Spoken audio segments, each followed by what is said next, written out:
Pemirsa, sidang perkara perdata terkait sengketa tanah di Korong Padang Olo, Kenegarian Korenje Hilir, Kecamatan Sunglimau, Kabupaten Padang Pariaman, kembali digelar Pengadilan Negeri Pariaman. Dalam persidangan kali ini, Majelis Hakim mendengarkan keterangan dua saksi yang diajukan pihak penggugat untuk mengungkap riwayat penguasaan dan pemanfaatan lahan yang menjadi objek sengketa. Sidang perdata nomor 87 PDT G/2005 Pengadilan Negeri Pariaman berlangsung pada Rabu dan dipimpin Ketua Majelis Hakim Ramadan bersama dua hakim anggota, Fadila dan Bustia. Menurut keterangan saksi, sebelum berdiri sejumlah bangunan permanen, di atas lahan tersebut terdapat berbagai tanaman produktif seperti kelapa, pala, cengkeh, dan pisang. Setelah orang yang dipercaya penggugat dalam mengurus tanah tersebut meninggal dunia, mulai bermunculan bangunan baru di kawasan tersebut. Di hadapan majelis hakim, terungkap pula bahwa keberadaan kedai kecil dan pondok sederhana yang kemudian berkembang menjadi bangunan permanen sebelumnya tidak dipersoalkan oleh pihak penggugat. Menurut saksi, saat itu penggugat tidak menduga bangunan sederhana tersebut akan berkembang dan memiliki sertifikat kepemilikan.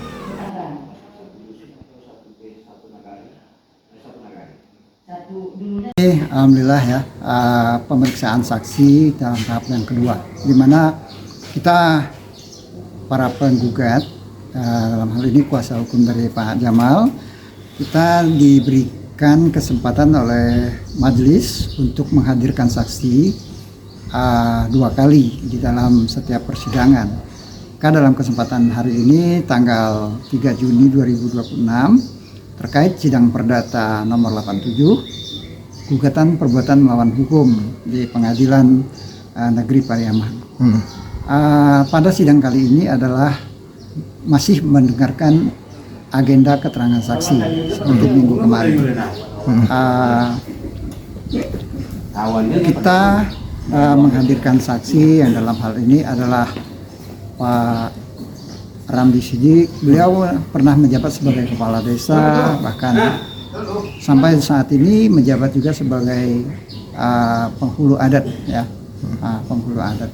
Di dalam persidangan tadi, menurut kami ada beberapa fakta-fakta yang harus dibuka dan terbuka untuk jadi terang benderang dalam perkara ini, baik itu tentang objek sengketa, lalu siapa saja yang menguasainya, siapa saja yang berdiri, untuk menjadi jelas terang benderang, sehingga dari dua saksi yang kita hadirkan, salah satunya adalah Pak Ramdi Sidik. Beliau adalah mantan pejabat beberapa periode, pernah menjabat kepala desa, sekretaris desa, dan juga dengan jabatan adat atau kan.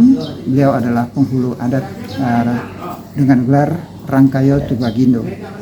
Yang kedua adalah Mak Intan adalah saksi yang mengetahui ya, yang mengetahui pada masa kecilnya sering lewat ataupun berlalu daerah situ, dia sehingga mengerti atau mengetahui letak posisi objek. Dan juga sebetulnya ada yang belum disampaikan atau tidak terbuka ya, tidak tersampaikan di dalam kesaksiannya, bahwa sempat juga belajar ngaji ya dengan Pak Azib atau Pak Azib Caniago, adik kandung daripada Nurjali, seperti itu. Jadi kesaksian dari kita membuka atau menjelaskan terkait beberapa objek perkara di sini, sehingga yang nantinya kita akan menarik kesimpulan terkait keterangan saksi, baik saksi yang sebelumnya, yaitu pada minggu lalu 2 orang, dan minggu ini juga kita menghadirkan saksi 2 orang. Untuk yang berikutnya adalah saksi dari tergugat. Persidangan juga diwarnai pertanyaan dari kuasa hukum penggugat dan tergugat kepada saksi bahwa ada status bangunan yang telah memiliki sertifikat di atas lahan yang diklaim sebagai milik Zayar. Termasuk keluarganya Ibu Linda, sudah ada bangun mereka itu sudah berdiri 1950 di situ. Ya berarti ada sekitar 40 tahun sebelum Pak Jamal Lintando datang ke berkunjung ke rumahnya beliau. Demikian keterangannya. Oke. Dari Pengadilan Negeri Periaman, Minangkabau TV melaporkan.